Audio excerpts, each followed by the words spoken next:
Welcome to the North American Unitarian Association, a home for liberal religion. Most of you know, I think, that information about activities and programs that are going on can be found on our website, naunitarians.org. And also, twice a month, members should be receiving a copy of The Compass, a newsletter that covers events and activities. If you're not receiving the compass, you can get it by going onto the website under the tab Communications, and you can download it from there, and you can also get past copies. And also on that part of the website are copies of the Beacon, which is a more formal journal that's published on a less than periodical basis. And you can get the most recent copy of that one and past copies as well. Those are probably the best way to keep up with what's going on, what programs and meetings and et cetera are happening. But there are a couple of things of note that I'd like to mention before we kick off here. The NAUA circles are resuming in September. The monthly conversation discussion circle has been ongoing, and it's open to all and is continuing. The forum was a discussion group that met twice monthly, and it's been on hiatus for the summer, but it will be resuming. That particular group has limited registration and it's full, but there's a waiting list if you're interested in signing up for that. We do have 3 new circles starting up in September. There will be 2 circles for morning people. One will be on first and third Thursdays, and one will be on second and fourth Tuesdays. And there will be an evening circle on Sundays. Those are open for all, and there's no registration. Excuse me, that's incorrect. There is registration, but they're open for all. And to register for that or find out more, you can email circles@naunitarians.org. Those should be kicking off fairly soon.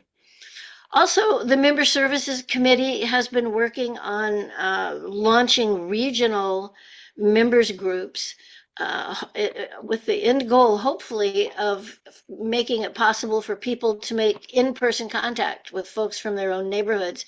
And we're pretty well covered in North America now. If you're interested in participating in something like that and you have not received an invitation letter by somebody from your larger region, contact Judy Durham at memberservices@naunitarians.org.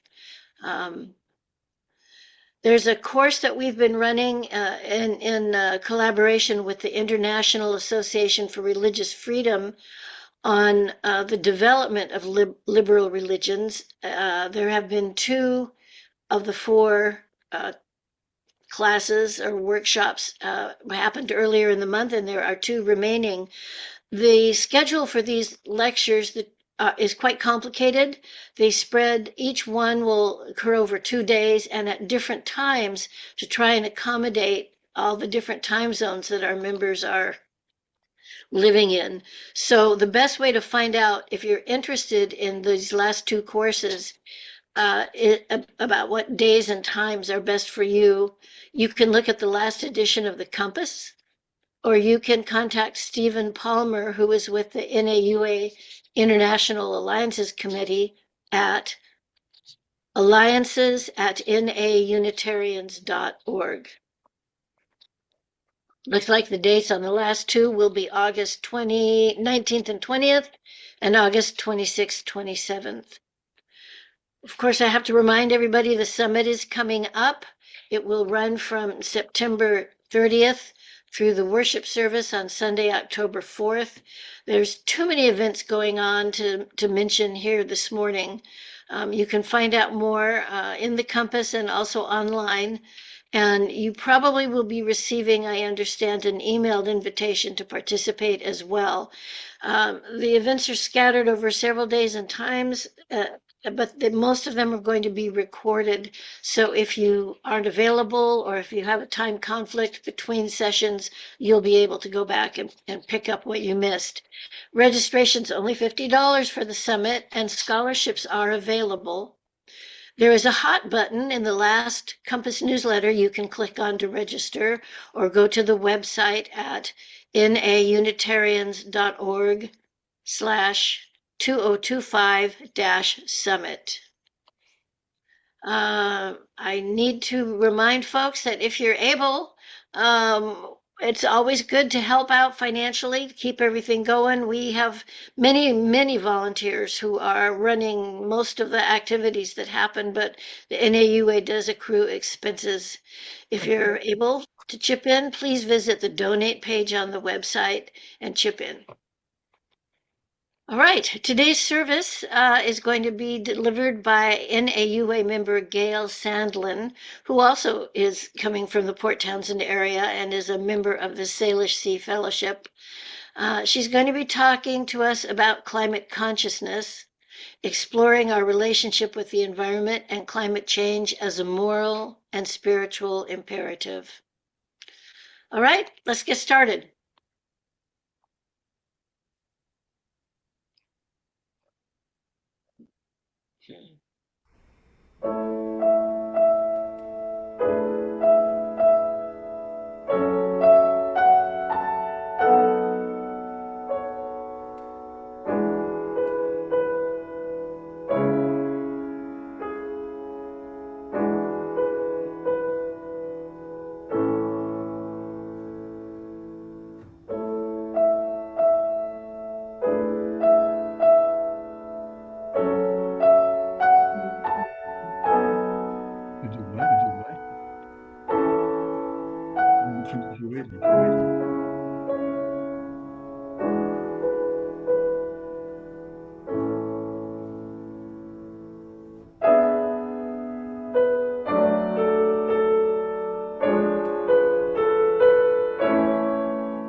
Now Levon will light our chalice for us. We are a people of beauty. Recognizing the beauty around us and within us, in voice and spirit, we gather to light our chalice. May we savor the beauty of our abundance and diversity, always cherishing one another and our earth. May we remember to inhale the lushness in life, knowing that we are people of beauty.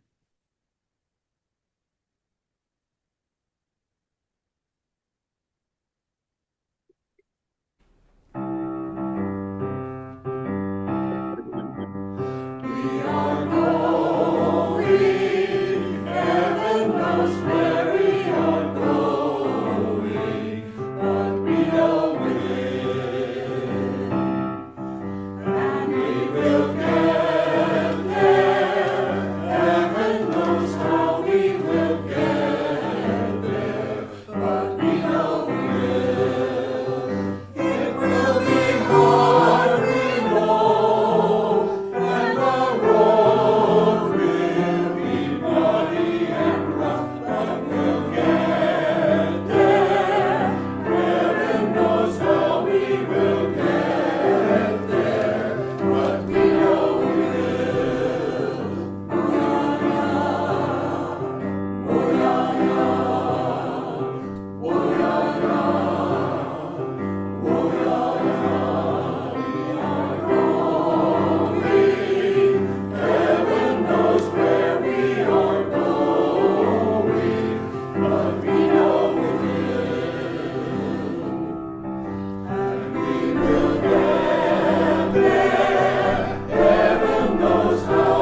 morning. My name's Bob Meyerson. Joyce Kinnear put this together and found out at the last minute that she had some family things she had to take care of today. So I'm reading her version of a reading for all of us to listen to. Known as Clouds in Earth's Paper, or Interbaron, the following is from Thich Nhat Hanh, Vietnamese Buddhist teacher. This way of looking at a simple object made from natural materials by how we are at once connected and concrete, even when we feel isolated and alone. Enjoy. If you are a poet, you will see clearly that there is a cloud floating in this sheet of paper. Without a cloud, there will be no rain. Without rain, the trees cannot grow. And without trees, we cannot make paper. The cloud is essential for the paper to exist. If the cloud is not here, the sheet of paper cannot be here either.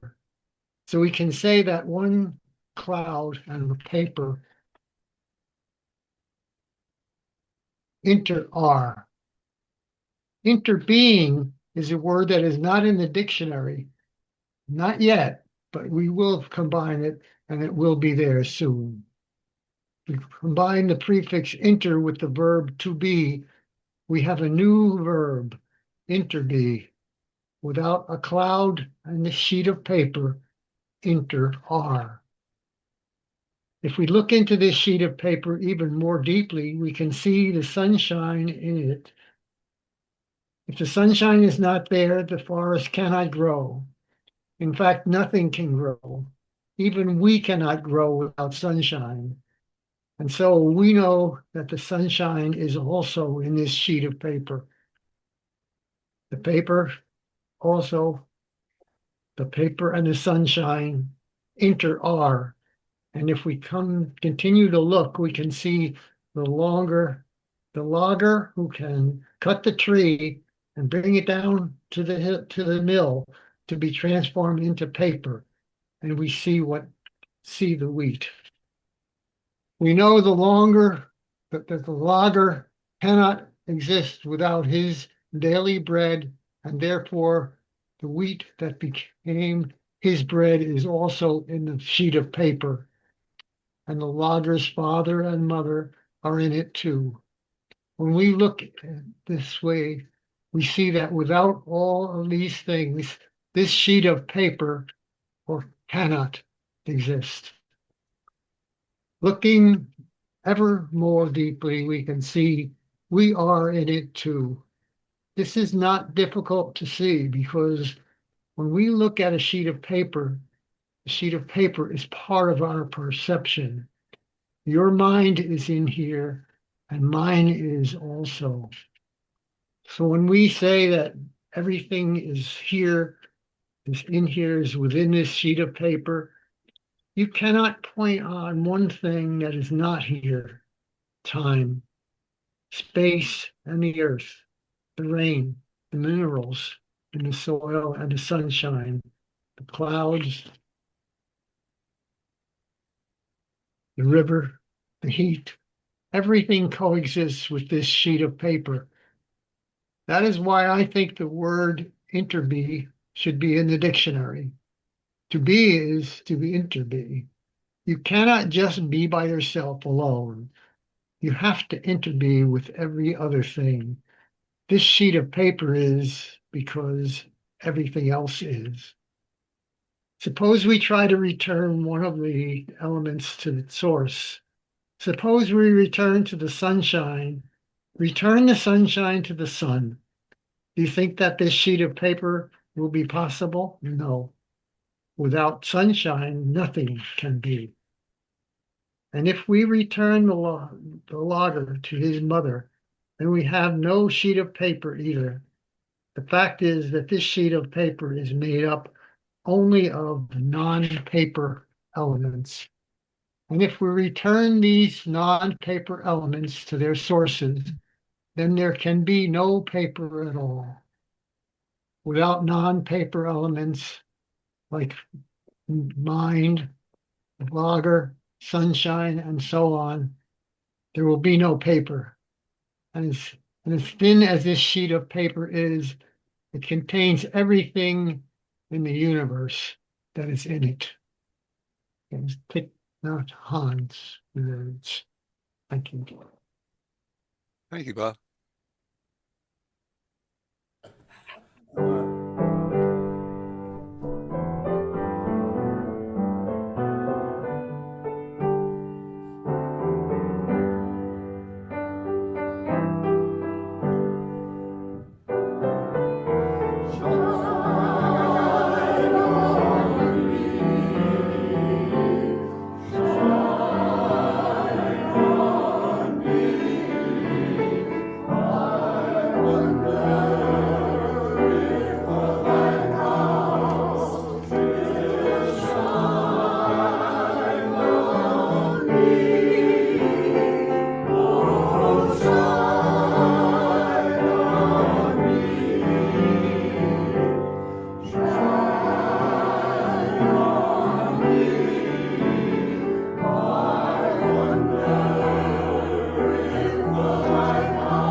Good day, everyone. My name is Gail Sandlin, and I'm a member of the NAUA and the Sailor Sea Fellowship in Port Townsend, Washington.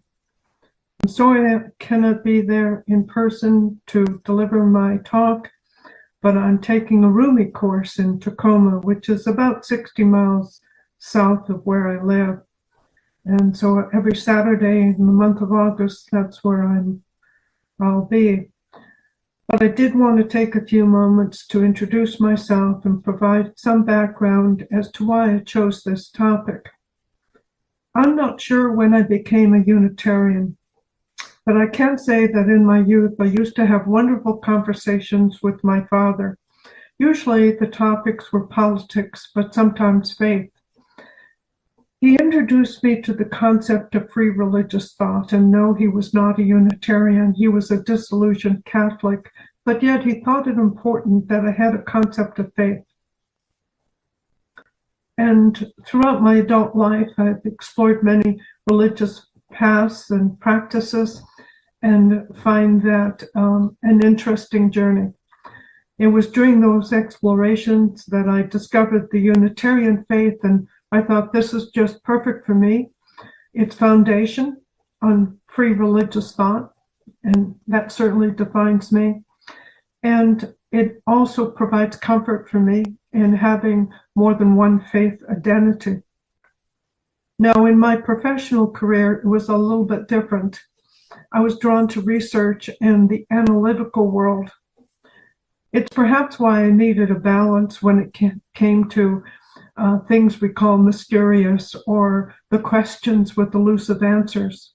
But I've spent most of my career in the environmental field, so I understand it from a science perspective. But I also find that there is another way of knowing that is just as important. So my talk, Climate Consciousness, explores a faith perspective. And I will be sharing that with you with a PowerPoint presentation, which they'll upload soon.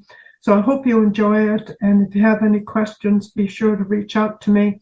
And again, sorry I was not able to be there in person, but have a good weekend and we'll see you soon. Thank you. Good day, everyone. The title of this talk is Climate Consciousness, a Faith Perspective. And my name is Gail Sandlin.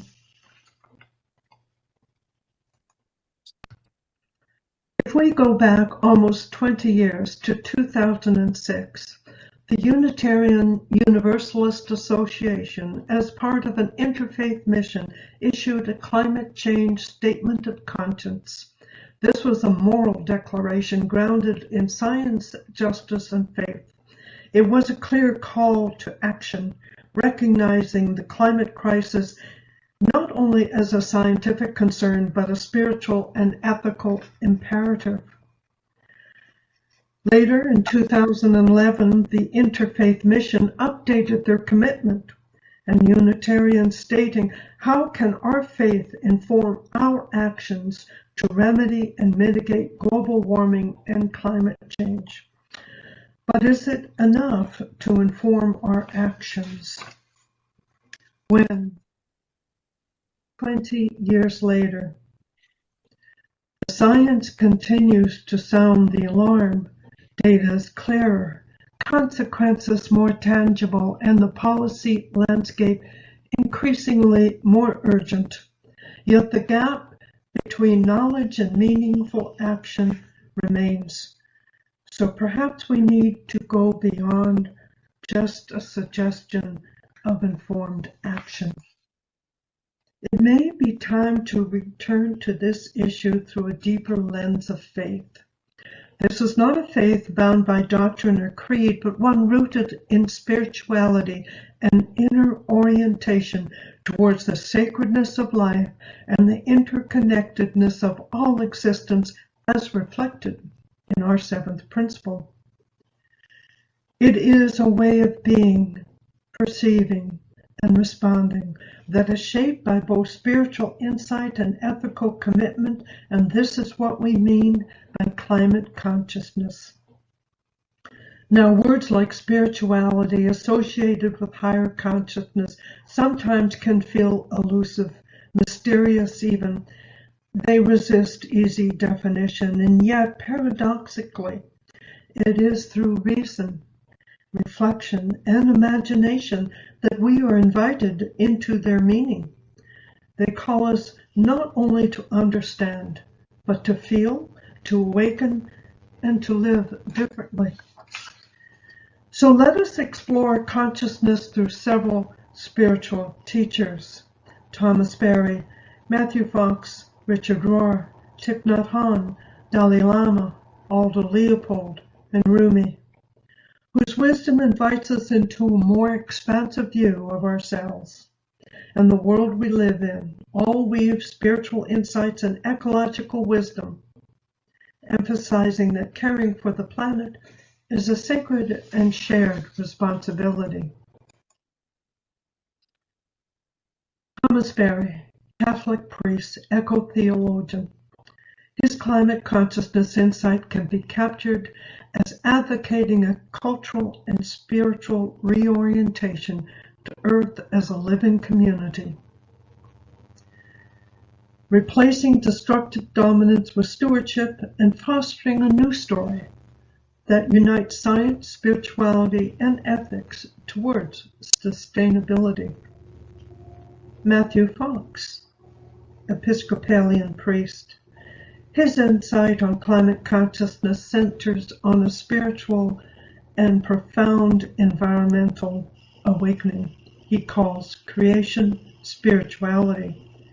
He encourages embracing new religious and spiritual paradigms that honors the environment deeply, calling for co-creation, cooperation, collaboration, and commitment to address climate change, all grounded in a mystical relationship with nature.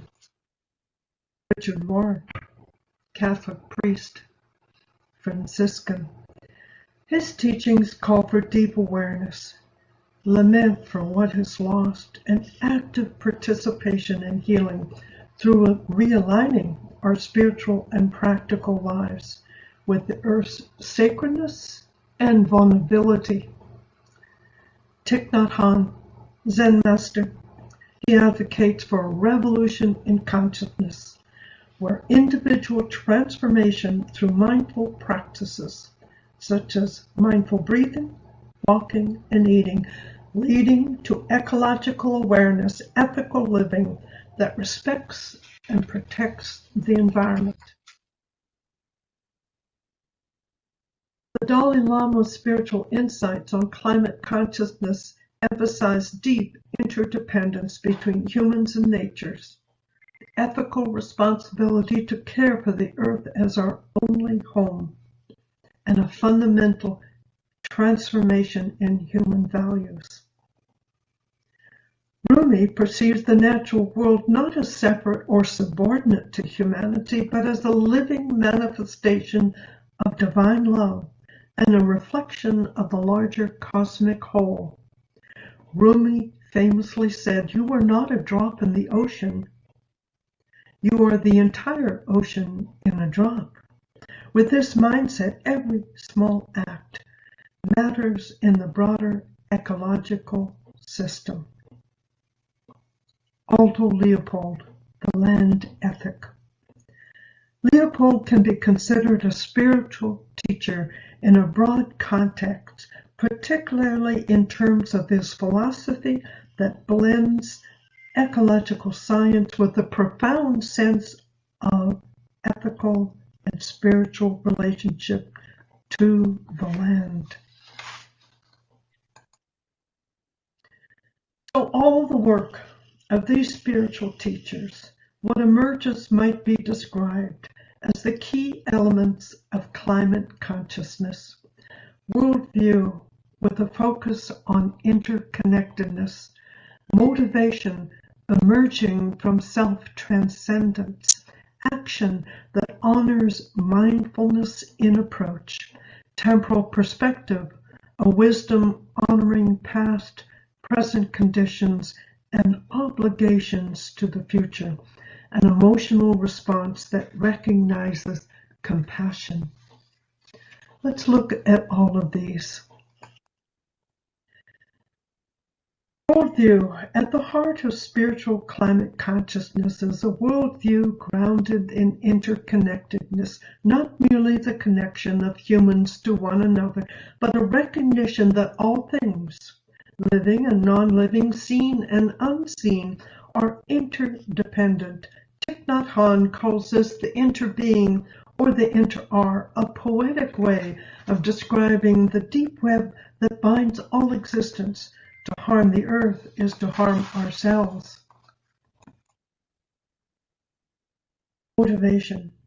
Spiritual motivation emerges from self-transcendence, a moving beyond ego, individualism, towards a greater sense of belonging within the universe. Matthew Fox's panentheistic theology reminds us that the divine is not distant nor detached, but both within and beyond all things. Transcendence in this view is not an upward escape, but a deepening into the sacred presence already around and within us. Action. From this spiritual grounding comes mindful action. Practices like contemplative awareness and ethical living become expressions of our consciousness. These are not simply tasks to complete, but ways of being anchored in love, humility, and presence. Climate action then becomes an action of self, where the best criticism of the bad is the practice of the better. Richard Rohr. Temporal perspective. Thinking beyond the immediacy of the moment, honoring past wisdom, acknowledging present responsibility, and imagining future generations is to think like a mountain. Aldo Leopold. Emotional response. To feel deeply is to recognize the sacredness of all things. The Dalai Lama teaches us that compassion is the natural response to interconnection. When we understand that nothing is separate, we begin to live with greater care and love. Thomas Berry states, "This is the great work of our time, a shifting from a human-centered to an earth-centered consciousness." So how do we cultivate the elements of climate consciousness? Well, through spiritual practices or practices of faith that deepen our perception and move us towards a more sacred, cherished, esteemed, valued relationship with all things. Spiritual practices such as meditation, contemplation, gratitude practice, and sacred listening, artistic expression, community worship. These we'll explore. Meditation. Silent or guided meditation helps quiet the mind. We may begin to feel our interconnectedness with the more than human world. This practice forms the foundation of a spiritual worldview grounded in the interbeing. Contemplation invites us to slow down and reflect deeply. Whether through sacred texts, poetries, or writings, contemplative reading and reflection deepen our awareness of the expanded sense of time, past, present, and future, and helps us cultivate wisdom and patience.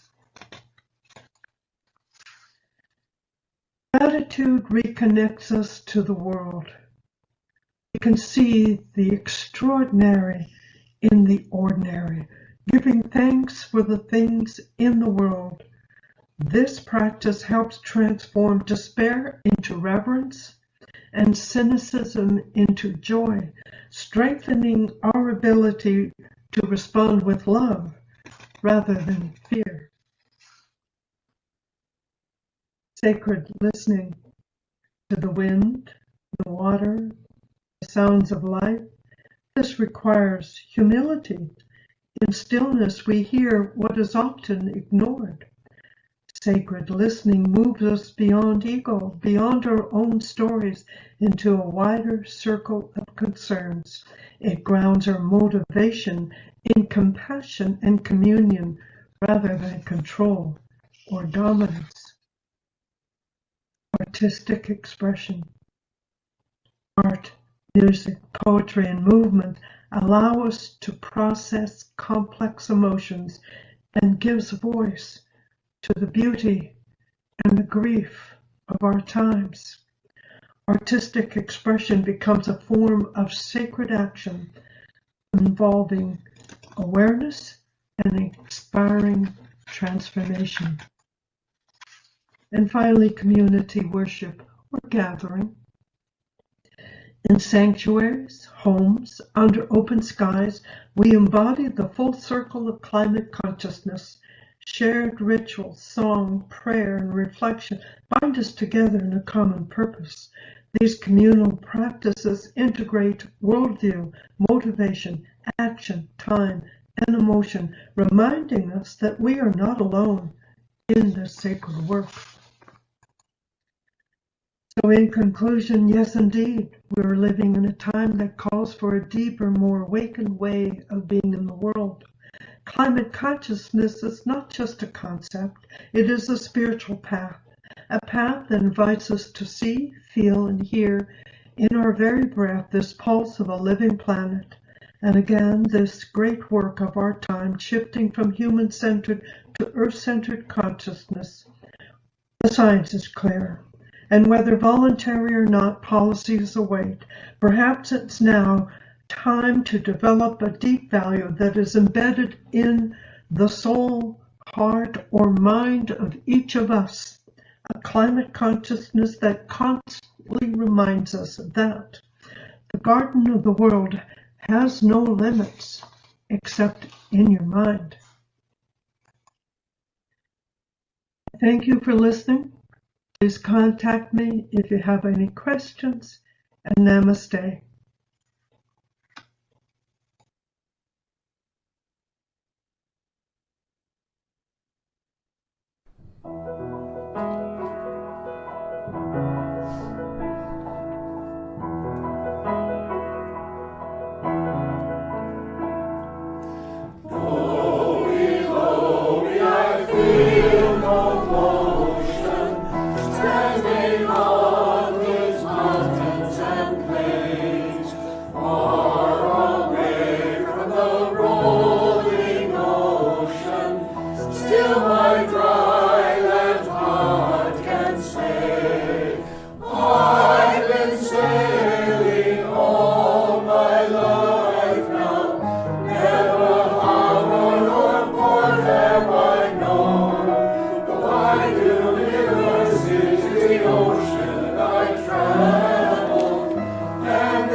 I'm sure it was up at Fort Downside.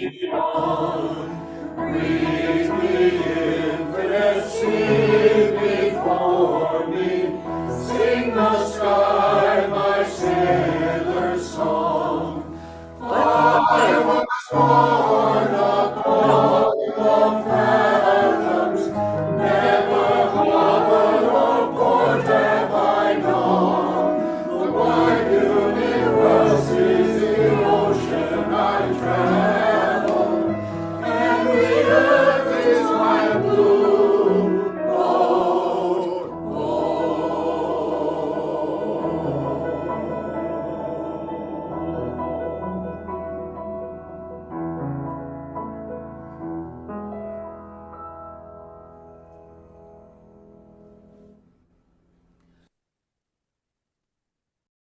Now, Levon will extinguish the chalice.